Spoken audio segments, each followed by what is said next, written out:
Hello everyone, welcome to the Net Zero Energy Building Knowledge series. This is our 32nd session under the series. For those of you who are joining for the first time, let me give you an introduction to what the series is about.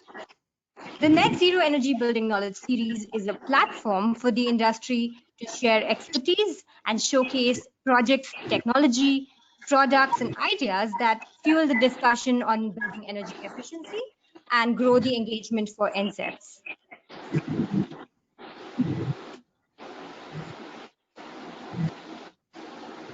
This initiative is supported by METRI program, which is funded by USAID. METRI stands for Market Integration and Transformation for Energy Efficiency.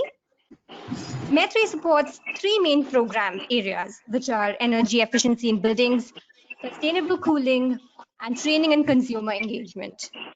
You'll learn more about the program ahead in today's session. I'm Prachi, and I'll be moderating today's session.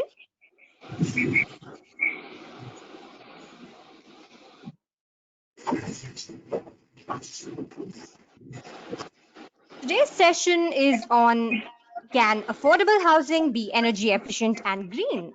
LDA's success story. LDA is Lucknow Development Authority.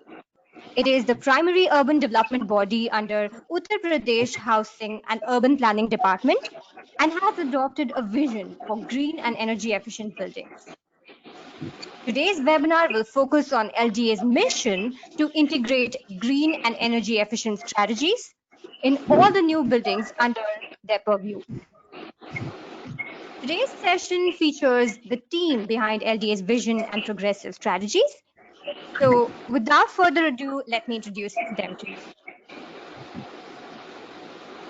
Our panel today has Apurva Chaturvedi, Indu Shekhar Singh, Chakresh Jain, and Gopal.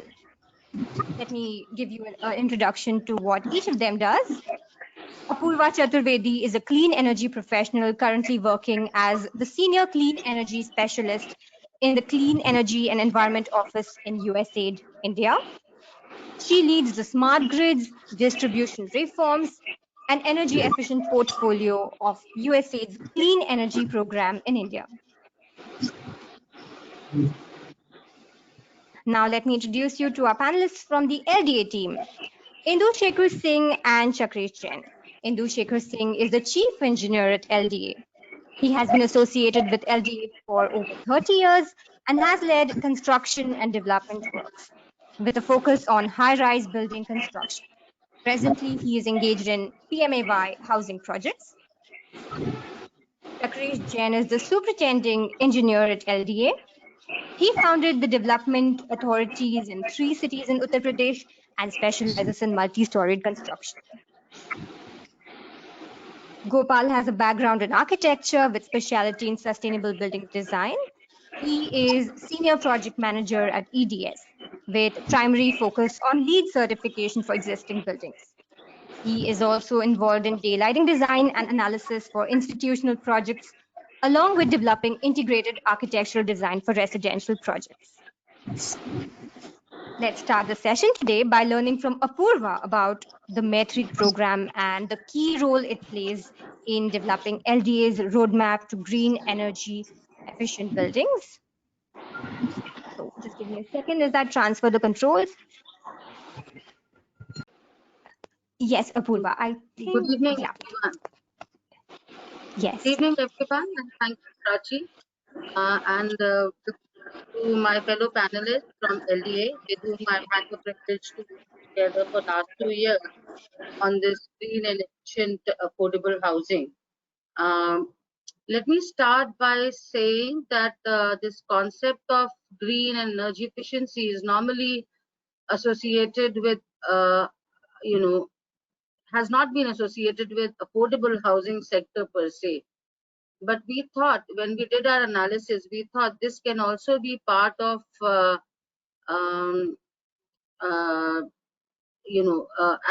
the Prime Minister's flagship program on affordable housing, and the sheer numbers of this affordable housing, we thought these features of efficiency and green can also be incorporated as part of the affordable housing schemes of the government.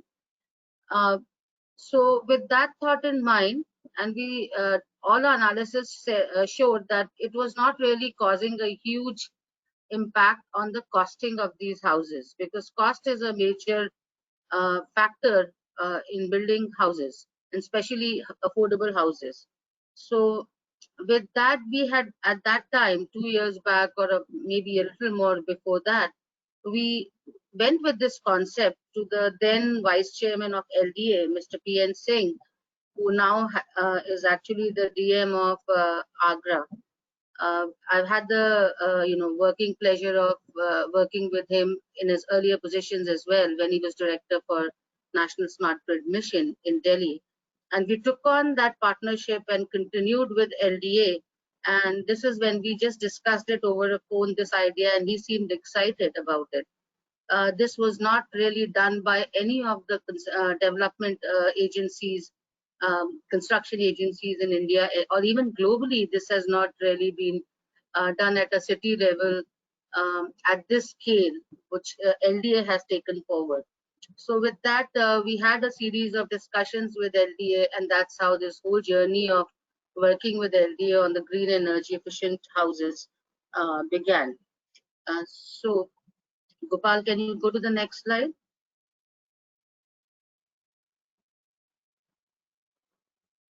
So just to give you, and I'm sure on this webinar, most people are associated with the building sector, but if not, just to give you a bit of a context that buildings are really growing exponentially. 2/3 of the building stock is yet to be built in the country in the next 10 years, which means it's also putting a lot of additional pressure on the energy demand.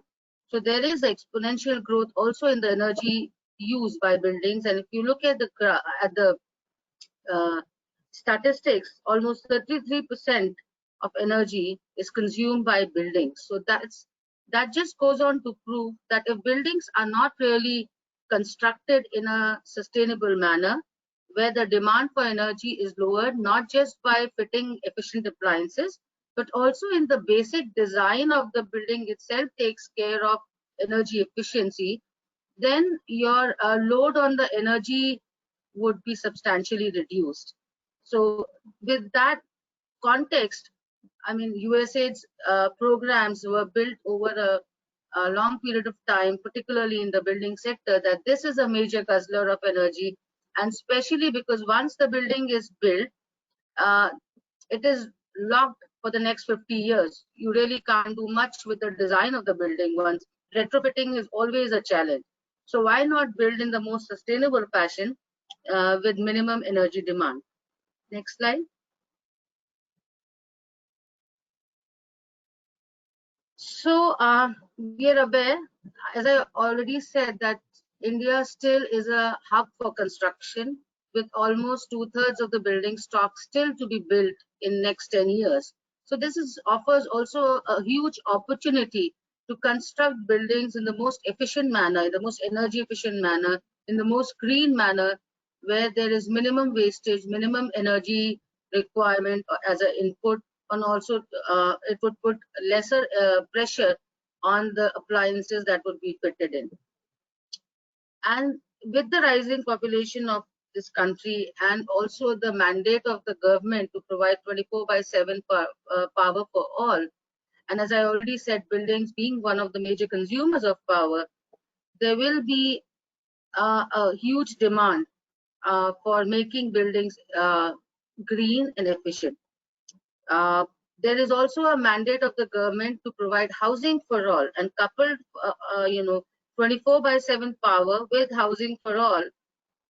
This itself speaks for the great necessity for making buildings in the most energy efficient manner. Next slide. So this is where our program fits in. So METRI, as Prachi has already pointed out, is market integration and transformation for energy efficiency. So this is a bilateral program between US and Indian government, and our counterpart ministry here is Ministry of Power, Government of India. And this program was launched in 2017 with the mandate that we will transform the markets for bringing in new energy efficiency technologies and practices in the marketplace. Next slide. Okay, so as Prachi has already said, there are three basic components in METRI. One is focus on energy efficiency in buildings. That's where our partnership with LDA is. Second is on sustainable cooling, and the third is building capacity of the professionals in this sector and also engaging the consumers in the process. Next slide. Are you on the next slide? Yes, Apurva. Okay, now I can see.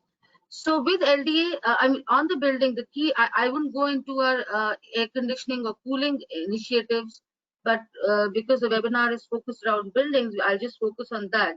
So there are a couple of things that we are doing with different partners. ESL, probably most of you would have heard of it. They are one of the biggest partners on this program.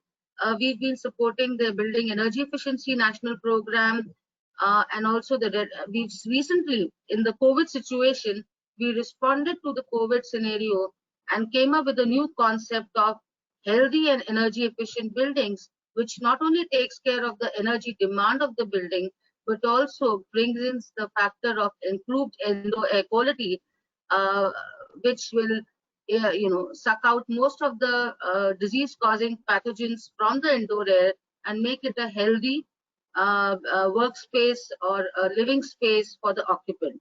So that's a new initiative that we just launched with ESL, not even a month old. We've already done the pilot in ESL's own building space, as well as we also done the pilot in Ministry of Power, both in the Secretary's office as well as the Minister, Honorable Minister himself. So and so far we've almost got near 98% results from outside air. If you compare the indoor air, the particulate matter has reduced down to almost 98%. So we're very proud of this new initiative, and probably we will drive this or scale it up in the near future to see that efficiency along with the health component of the building is something that most public buildings should be looking at. The second aspect of our building work has been on the net zero energy buildings, which is the building should consume as much as it produces energy. So that's a concept that we've also sort of embedded in the railways vision, who have adopted the net zero energy station building strategy as part of their new development of stations. And again, railways being one of the largest power consumers, it makes a lot of sense if they can, and they also have aggressive renewable targets. So it makes sense that they have their new station development, which are not only connected by renewables, but their primary load of energy consumption is reduced substantially through an efficient design. And our third initiative is on the housing part under the Prime Minister's Awas Yojana, affordable housing, where we are working directly with the Ministry of Rural Development to develop a framework for housing, for rural housing, and that's already been adopted in their scheme, which is targeting around 30 million houses to be built in the near future. Next slide. So this is just a snapshot of our achievements under this METRI bilateral program so far. So we have retrofitted around 10,000 energy efficient buildings, public buildings in the country with the energy efficient appliances and products and design. We also launched a new super efficient air conditioner, which is 30% more efficient than the existing 5-star labeled air conditioners in the market with ESL. So this is something that we brought in new to the market. As I said, it's METRI market transformation for energy efficiency. This is one of the important achievements that we had under the program. And of course, with LDA as one of our prime partners under the program, we were also able to develop specifications for green energy efficient housing for around 12,000 houses with LDA. And these are some of the statistics. I won't go into the depth of each of the GHG emissions and savings and all, but this was just to give a snapshot of the scale of this program. Next slide.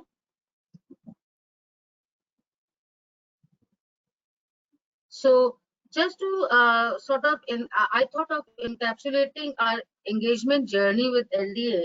As I said, we initiated this whole concept of green and efficient housing with LDA's then vice chairman, in around January 2018. So almost 2 years back, more than 2 years back.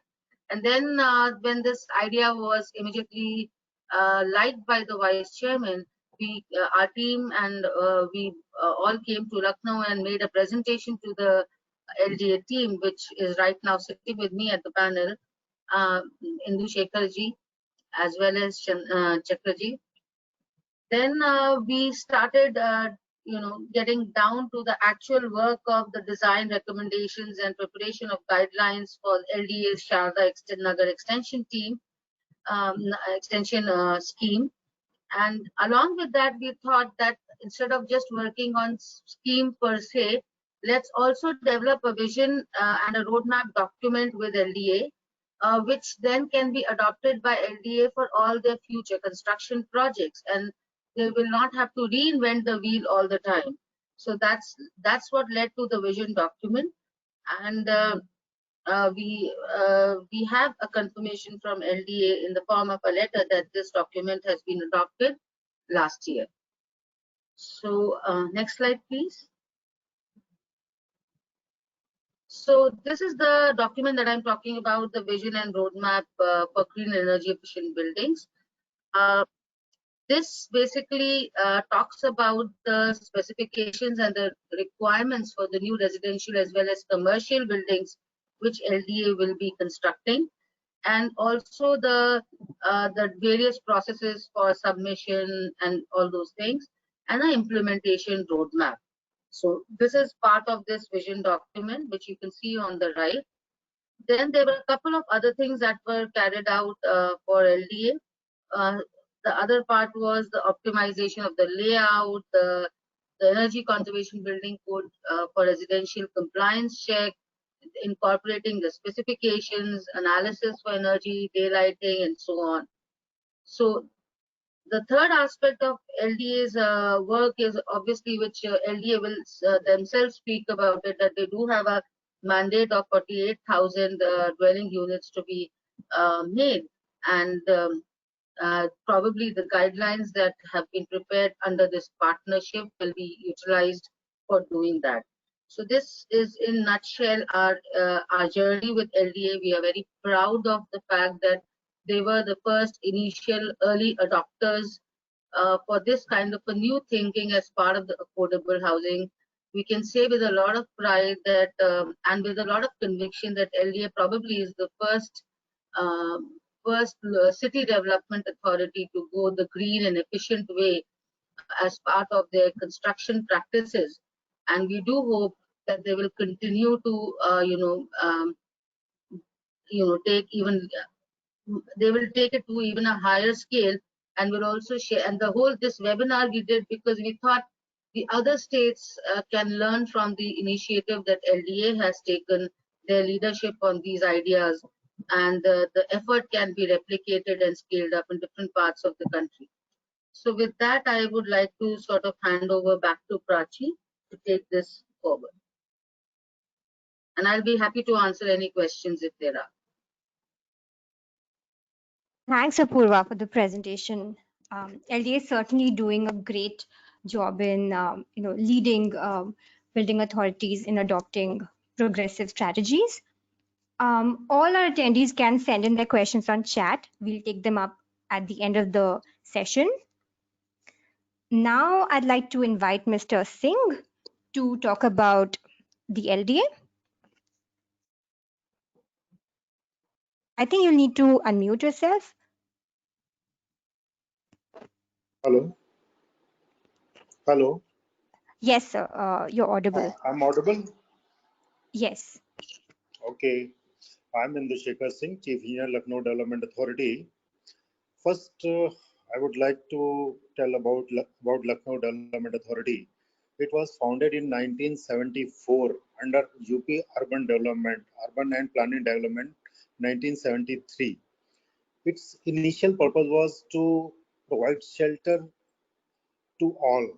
It was very limited scope, and we used to provide shelter to all kind of people of the society, naming EWS, LIG, MIG, HIG, so on, and a little bit developmental activities where we were engaged. As you know, as time passes on, जैसे जैसे समय बीतता गया, हम लोगों की responsibility बढ़ती गई, प्लस जो challenges आते गए, we have to cope with them. अब अब नए आज का चैलेंज क्या है? We have to take up environmental friendly solution. और जैसे अभी अपूर्वा जी ने बताया, ये जो एनर्जी इफिशिएंट बिल्डिंग, स्पेशली जो हाई एंड बिल्डिंग्स हैं, उसमें तो कंपैरेटिवली आसान रहता है उसको करने में, लेकिन जो ये ईडब्ल्यूएस और प्रधानमंत्री आवास जैसी योजनाएं हैं जो सोसाइटी के बहुत ही निचले तबकों के लिए होती हैं, जहाँ पे cost is a big constraint, वहाँ पे इन्वायरमेंटल सॉल्यूशंस को लाना और इन्वायरमेंटल फ्रेंडली और कॉस्ट ये energy efficient building banana, it is very difficult and challenging. हम लोग इस पे काम कर रहे थे. जो प्रधानमंत्री आवास का स्कीम आई, we have to adopt these schemes. हमें मकान बनाने थे, as Apoorva ji told, we have to make around 48,000 houses in Lucknow itself. So we are thinking कि कैसे इनको करें. Suddenly then these EDS people, Apurva ji and Gopal ji, came in contact with us, and together we have done a lot, and our work has made a history. So this is about LDA. अब LDA का काम इतना ज़्यादा हो गया है कि not only we are providing shelter to the homeless or needy people, we do a lot of other work also. We are engaged in, because traffic management become a large problem in urban areas, we are engaged in that also. All type of infrastructure, either it is traffic management, sports, industrial, commercial, we are engaged in developing or improving or doing work in this regard. So this is about LDA. Now we are coming to this Pradhan Mantri Awas. It is a very challenging work, as everybody knows. Cost was a very big constraint, but while designing these houses and with the help of EDS people, हम लोगों ने यही तय किया कि by putting our value engineering, ultimately we found that if we give a little care to in planning, designing, selecting the material, we can definitely get the desired result in the same cost. We don't require a huge increase in cost to make these energy efficient buildings. Our buildings are not only these energy efficient, but they are in maintenance term. We are planning to make them sustainable in maintenance terms also, because our consumption in building we are keeping as low as possible, because we are giving them LED lightings or DC brushless DC fans. So energy consumption we are keeping minimum in the buildings. And this is about housing, and more about this will be told by Mr. Jan Chakresh Jan. Right. Thank you very much, sir, for giving us insights on LDA's overall goals and vision for the future. LDA's developmental agenda includes two scenarios: one, complete design and development of new buildings; and two, land allotment for buildings to be constructed. As Mr. Shekhar Singh briefed us earlier, land allotment could be for various building types, including schools, factories, and hospitals. We'll now see what is LDA's green agenda and how has it helped shape their green vision. Considering the pace and scope of its buildings and infrastructure projects, LDA has decided to adopt and implement a comprehensive green agenda to reduce the energy impact of its future development activities. Categories of measure adopted are energy and water efficiency, providing better thermal comfort, well-being, and to be able to replicate efficient methods and be cost-effective at the same time. The green initiative will result in several benefits for the occupants, associated developers, and LDA. LDA expects the benefits of around 20% savings on energy demand, operational savings of 8% at a minimum for occupants, and better occupant comfort. Now, let us take a look at the vision adopted by LDA. LDA, in partnership with USAID's MED3 program, has embarked on an ambitious plan to ensure that all the future buildings coming under the purview of LDA are sustainable, that is, green and energy efficient. The entire team of LDA, comprising of ex-Vice Chairman Mr. Prabhu N. Singh, Mr. Indu Shekhar Singh, and Mr. Chakresh Jain, have put in their valuable time and effort for developing the vision document. Technical assistance from USAID's Ms. Apurva Chaturvedi and the team from EDS has helped shape the vision document. And we can now look at the focus points which are a part of the vision document adopted by LDA. One of the key objectives of LDA is to deliver affordable housing under the economically weaker section, EWS, and the low income group, that is LIG categories. LDA has included a green and energy efficiency mandate into their vision to ensure that these houses and other buildings in general are energy efficient, affordable, and enhance occupant comfort, thereby ensuring well-being of occupants. The following slide will provide a snapshot of the scope or the applicability of the vision. There are three key requirements that are laid out in the vision document, which you are looking at on your screens. The first one looks at specific requirements which are mandated as per the building typology, whether it is residential or commercial. The second point caters to additional environmental requirements, which is also mandatory for both new residential and commercial buildings. These guidelines cover requirements during construction stages as well as during the time of construction. The third one is green building certification. This is an optional requirement and projects can pursue any rating system as per their choice. That being said, the first two requirements have to be adhered to in any case. Recommendations were also provided to ensure that the document submission process is smooth. Recommendation for the implementation roadmap, such as tasks during design approval and construction stages, was also provided. Now let's look at the performance specifications. Let's look at what these requirements are for both new residential and commercial buildings, starting with residential buildings first. So for residential buildings, Energy Conservation Building Code residential is mandatory for all new residential projects coming up. There is also additional environmental requirements that are mandatory. And as we discussed earlier, the green building certification is optional. Let us see what the focus points are for ECBCR requirements. RET, or residential envelope transmission values, aims at limiting heat gains or loss from the building envelope. Limiting the RETV to less than 15 watt per meter square Kelvin helps in reducing heat gains into the building envelope, thereby improving the thermal comfort in non-air conditioned buildings and energy use in air conditioned buildings. The second point talks about thermal transmittance of the roof, which is very similar to the earlier point, except that this point talks about limiting heat gains from the roof rather than the walls. The maximum permissible value is 1.2 watt per meter square Kelvin.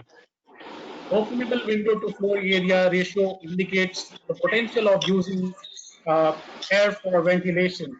Complying with the requirements will help in cross ventilation, which will cause an improvement in thermal comfort and reduction in cooling energy for an air-conditioned residential building.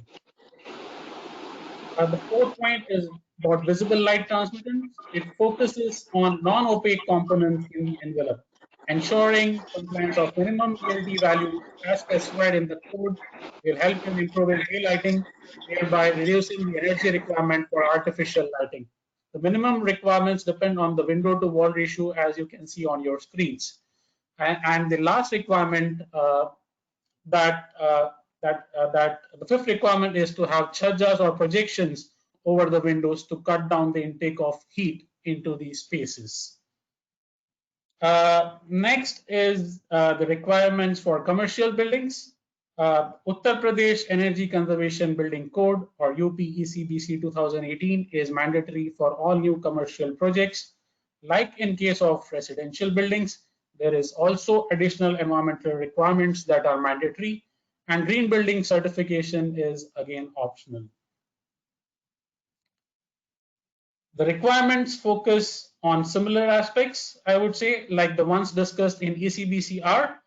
However, commercial establishments are likely to have complex systems such as mechanical systems, and hence the focus is also on hot water heating, HVAC, and other equipment along with the envelope. Focus points also include interior and exterior lighting along with other electrical power and renewable requirements. Now, what we have seen in the requirements for ECBCR and UPECBC 2018 is that the focus is primarily on reducing the energy demand or enhancing comfort in case of non-air conditioned buildings.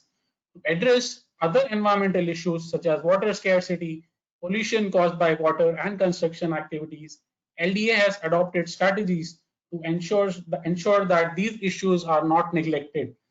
These additional environmental requirements are mandatory for both residential and commercial projects, and they are applicable during the design stage as well as during the construction stage.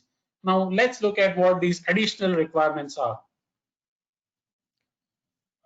When it comes to buildings, low VOC or volatile organic compounds are usually found in paints. Short-term exposure can result in several effects such as irritation of eyes, headaches, dizziness, visual disorders, memory problems. Long-term exposure to VOCs can even cause cancer. Therefore, it is important to ensure that paints having low VOC content are used. The VOC content in paints is measured in grams per liter, and the threshold has been set to 50 grams per liter. The second requirement that you see on the right hand side of your screen is to mitigate the effect of heat island effect.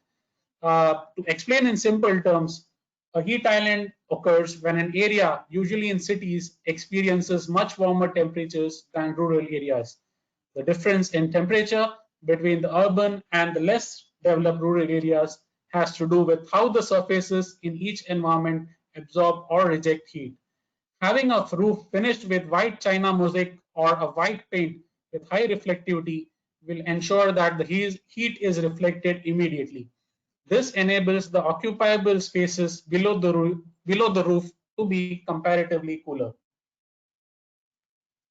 Exotic species require a lot of water for establishment and for maintenance, whereas most of the local species do not require water or require very less water after establishment. To fulfill this requirement, at least 80% of trees planted on site shall be native. Now, water efficiency is important because no place is immune from drought, and as the population grows, everyone will have to be smarter about how they use water resources in order to meet everyone's needs. LDA understands the importance of this and has adopted measures to ensure that only efficient fixtures, as shown on your screen, are installed in all new developments. We have looked at the additional requirements that are necessary to be adhered during design stages. Now let's look at the requirements to be followed during construction stages. To prevent dust emissions during construction, at least 3-meter high barricades shall be used along the site boundary. The topsoil, which is usually from around 150 to 200 mm from the site, shall be preserved and reused for landscaping purposes. Topsoil is important because it contains all the nutrients that plants need to survive. Wastewater from wash areas, bathrooms, and toilets shall be drained in septic tanks or soak pits and shall be suitably disposed of in municipal sewage systems. No wastewater shall be discharged to the ground or other sources without proper treatment. If wastewater is not properly treated, then the environment and human health can be negatively impacted. Therefore, this is a really important criterion that has been penned down in the vision document. This is again a basic requirement, but is often neglected in most of the construction sites. For the construction workers, basic facilities shall be available. That shall include A, adequate toilet facilities, and B, at least one unit should be provided for every 30 workers. And of course, there should be separate facilities provided for men and women. Talking about waste management during construction, in this context, managing waste means eliminating waste wherever possible, minimizing waste wherever feasible, and reusing materials which might otherwise become waste. Solid waste management practices have identified the reduction, recycling, and reuse of waste as essential for sustainable management of resources. All type of construction waste shall be segregated at site and stored in a designated space. Metal, plastic, wood waste should be sent for recycling. Brick bats and concrete waste shall be used for subgrade works such as paving and ramps wherever possible. We have looked at the mandatory requirements being adopted by LDA, that is ECBC codes and additional environmental requirements. We shall now look at the green building certification options available and the incentives that LDA may offer for having a certification in place. There are three certification systems that a project may pursue. GRIHA is an acronym for Green Rating for Integrated Habitat Assessment. SWAGRIHA means simple, versatile, affordable GRIHA. It can aid in design and evaluation of individual residences, small offices, schools, motels, commercial buildings, etc. Similarly, IGBC or Indian Green Building Council and United States Green Building Council offer the following rating systems that you can see on your screens. LDA may provide incentives for buildings to seek higher levels of certification and will also offer increased FAR of 5% of projects that achieve exemplary levels of certification. We have looked at LDA's vision and requirements, which are a part of their vision. LDA has made sure that their vision is translated into reality, and we'll just see how it has been done. So this is a summary of whatever was done apart from the vision document. Technical assistance was provided for 4 aspects. Design optimization is number 1. Analysis on energy and daylighting. Compliance checks for ECBCR and review of specifications in BOQ or Bill of Quantities, usually which goes out to the contractors. Let's look at the results of the activities that were carried out for the EWS housing at Sharda Nagar housing scheme. Before that, I would like to share that LDA has done a commendable job by ensuring that 400 odd houses based on the guidelines outlined by USAID have been constructed in Sharda Nagar and Basant Kunj areas. All these activities were carried out for the economically weaker section group. Area of each dwelling is approximately 250 square feet or less than 32 square meters. To put things into perspective, the size of an ATM room is usually between 100 to 125 square feet. So the original layout had 4 units on 1 floor, and it is a ground plus 3-story building, which makes it into 16 units in a single block. A standard layout that you can see on your right has a living room, a bedroom, a kitchen, and a small balcony along with attached toilets. Now, this is the proposed layout that you are seeing on your screens. The proposed layout has the same configuration, but it was tweaked slightly to make it more open and rectangular in nature. This allowed for better use of usable space and also ensured that the houses receive better natural light or daylight as a known in technical terms. The number of units on a floor was increased from floor 4 to 8 or 12, depending on the type of configuration required. And this reduced the construction cost to an extent, as the staircase was shared by more number of units than the original layout. Now let's see how they differ in specifications. Autoclaved aerated concrete or AAC blocks were used in lieu of standard bricks, as the AAC blocks have better thermal resistance to heat, which ensures that the spaces have access to better thermal comfort. The typical metal frames that were used on windows were replaced by unplasticized polyvinyl fluoride or UPVC frames, again for the same reason that it slows down the rate of heat transfer into buildings. The roof was finished with cool roof, or in other words, finished with surface having a high solar reflective index that we discussed in the additional environmental requirements earlier. Now, this is a really interesting graph. The energy simulation was carried out of both the cases. The energy model results indicate that replacing the standard specifications as per what we saw in the earlier slide helped in reducing indoor temperatures, contributing to increased hours in the thermal comfort range. In the proposed case, the maximum indoor temperature during daytime was 38.9 degrees Celsius, whereas minimum indoor temperatures during the night was 33.3 degrees Celsius. This simulation was done for the hottest day of the year. There is also a difference of 4.6 degrees Celsius between the two cases, as you can see in the figure. Occupants in the proposed design case would spend 45% more of their time within the thermal comfort range, whereas for the standard case, this figure is 30%. The proposed design offers better specifications, as we have seen in the earlier slides. The ECBCR compliance check was done. The original design failed to comply in a couple of aspects. The design was tweaked to ensure that ECBCR compliance is met. The graphics here, what you can see is the proposed layout offers a better feel of the livable spaces due to the configuration. The occupants would have better natural light, and this reduces the dependency on light fixtures, which would help in reducing the operational cost. We will also see some actual photographs of the spaces within in the slides ahead, which should give a better idea of how these spaces look in reality.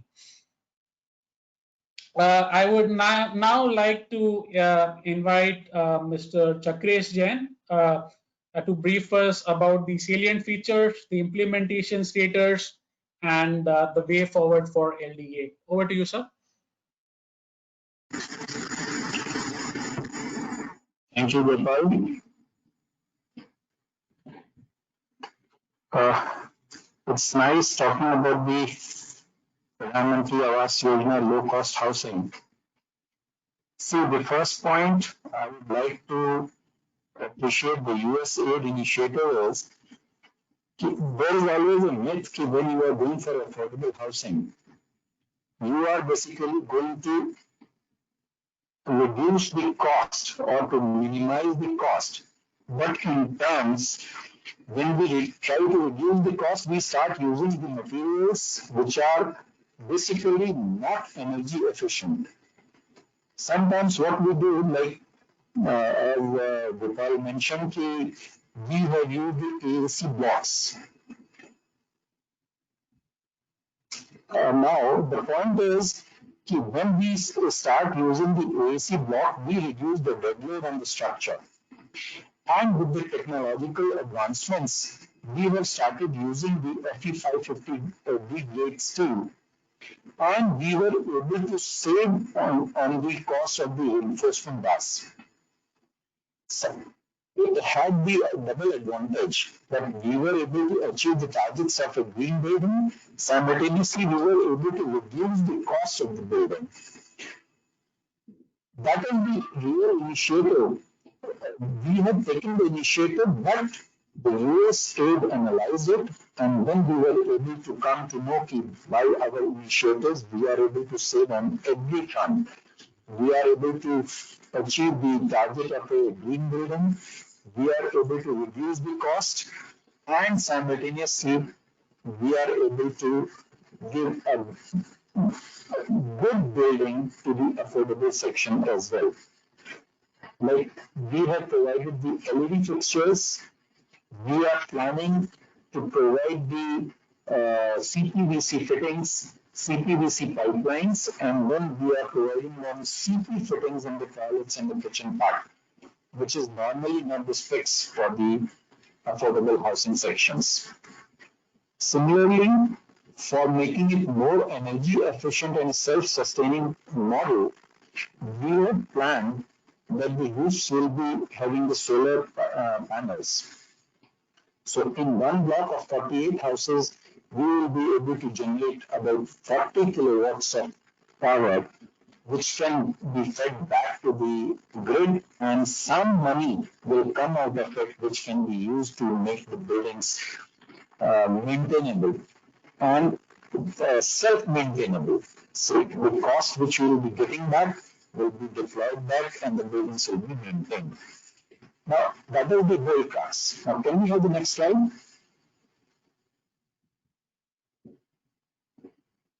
Yeah. So you can see the actual photographs of the site. So the AAC blocks have served the purpose.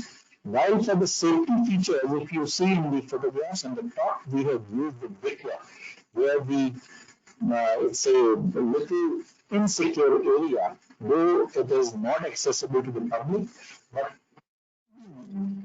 little advancement which we have done.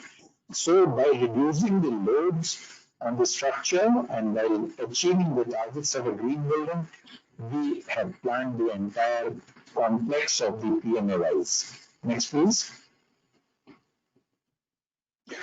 This is the finish which you can see we are able to achieve in our PMAY houses.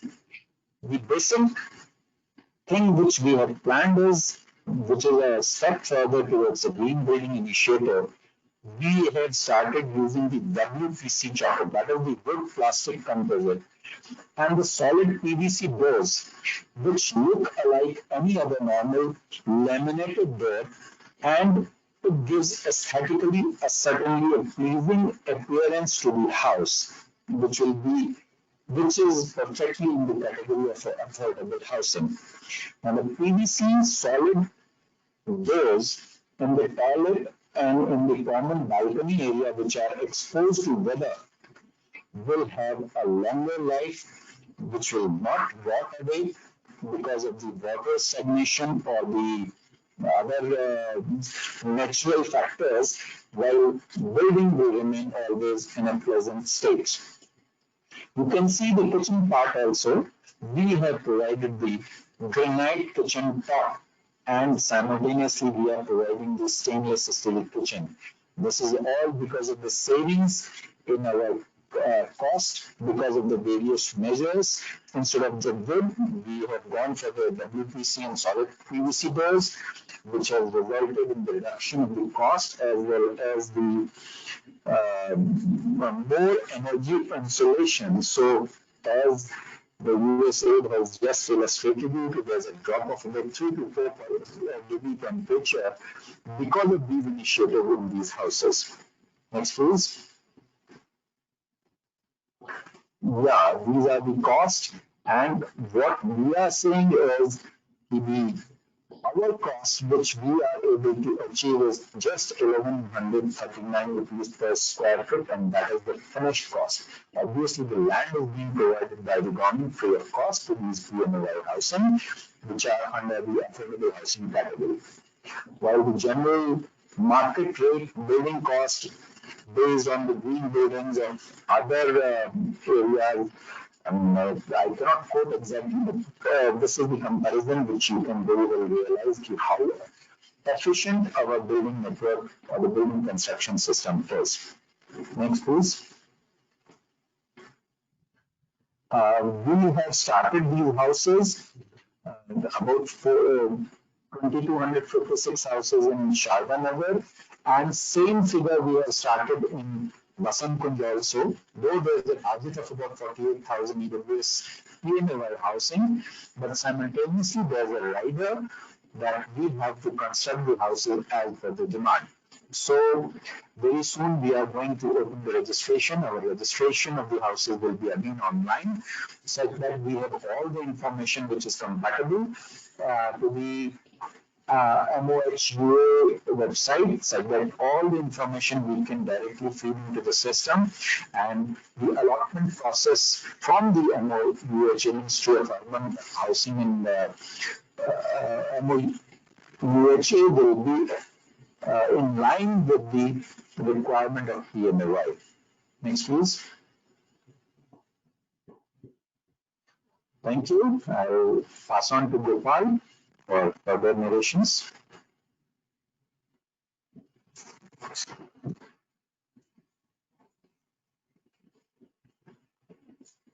Thanks, Gopal. Thanks, Mr. Jain, Mr. Singh, and Apurva for your very insightful presentation and taking us through the LDA journey. We have a lot of questions coming in, so let's take them up one by one. I request all the speakers to unmute themselves when they want to take up a question. I'll start reading out the questions from my end. So the first question is, are the ECBC and ECBC R codes mandatory in Uttar Pradesh or included in the bylaws of Lucknow?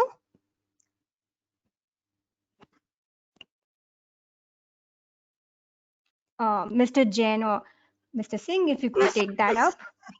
Yes, UP bylaws have included these ECBC compliances mandatorily.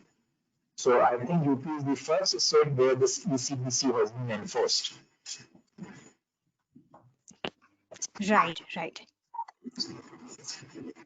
And another question is the vision roadmap available online or any other information about it that can be, used by our attendees? Right now, it's not online. I would request you to please the USAID to make it. So it will be good. We can also host it on our platform. So we do Right. plan to release this very soon, and it will be available on the website of Military, which is part of the EDS website. Basically, we had started the process because of certain changes and to this pandemic situations. The process got stalled. Now we'll restart, and very soon we'll have it cleared from the government level as well, and then we'll post it on the LDA portal. Right. One question here is about if you could share what the major challenges were while making these affordable housing projects energy efficient and how they were resolved. I would like my chief engineer if he is online. Nishika sir?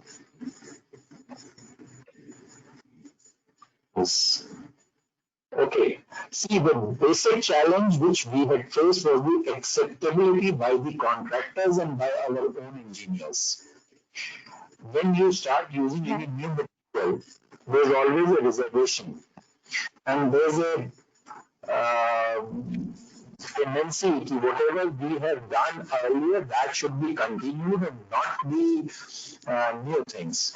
So those were the situations for which our chief engineer, Shekhar Singh sir, he took the initiative, he visited the site himself, he instructed the contractors as well as our fellow engineers to adopt the suggestions and the technological advancements, and then accordingly to implement the same at site. Like for the first time, we took the initiative to use the FE550D. Now, typically, if you say there's a tendency or the softwares which are available is for 415 or FE500, not for 550D. But that's where the challenge lies, and that's where we had to ask our designer also to make certain changes in their software or put the values manually instead of a rather standard data. and then analyze the structure so that we can have a really, the cost-effective structures as far as the reinforcement bar is concerned, and put the advantage of the reduced dead load of the building.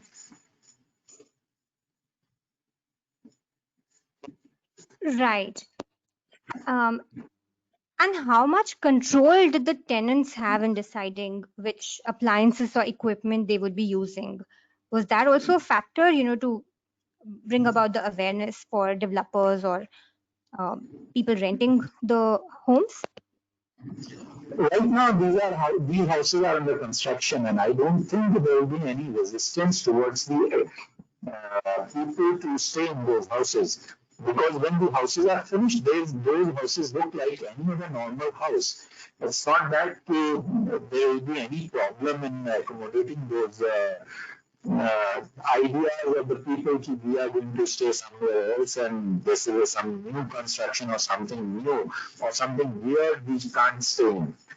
So I don't think in fact, the finishes which we showed you, those are like any other rich category of houses, and I am sure the people will be more than happy to stay in those houses.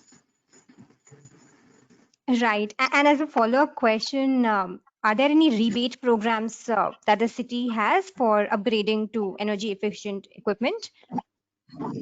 Yeah, that is the difference between a government agency and a private agency. Like if you go for a green building, you get 5% additional FAR, right? But when we are constructing the government buildings, we don't account for these 5% factors.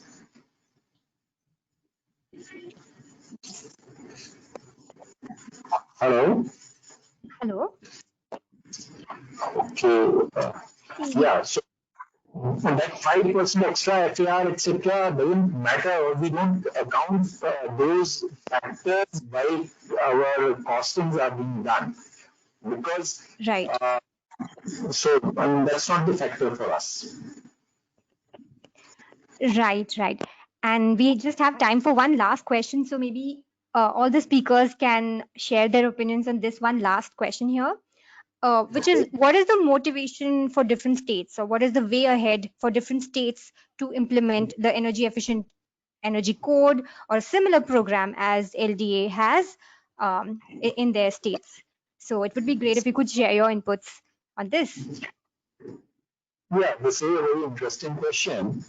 See, the point is that many a times when we are sitting in our office, many vendors do drop in and they show their product. Okay, this is the product which can be utilized for different purposes. Like this FE 550 grade B, the 550 grade reinforcement bar.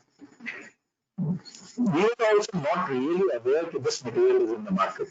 But one of the company manufacturer came in, he showed us the product. We realized we can utilize this product. And then instead of just throwing him out of the office, we took the advantage of his documents. Then we searched the websites, we searched the real provisions of the IS provisions, and then we thought, why not use it? So if we keep our eyes and ears open and if we start accepting the new materials, we can certainly put some very cost effective and yet green buildings within the cost which a normal building may have. Right. And Apurva, would you also like to share your quick inputs on this?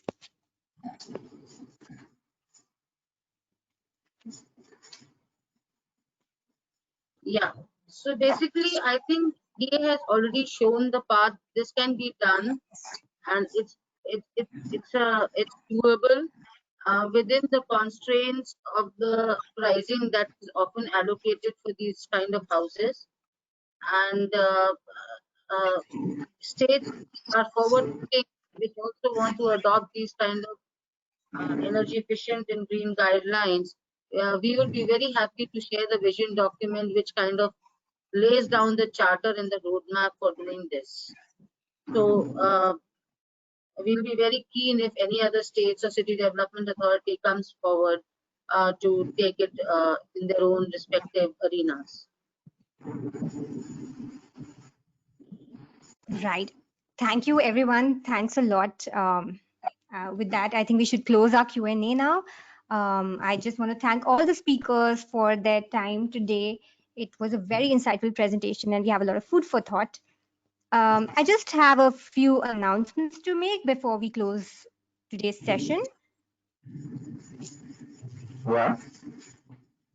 So we are gathering insights on the development of the building construction industry post COVID-19, and it would be great if you all could take out 5 minutes to take this survey.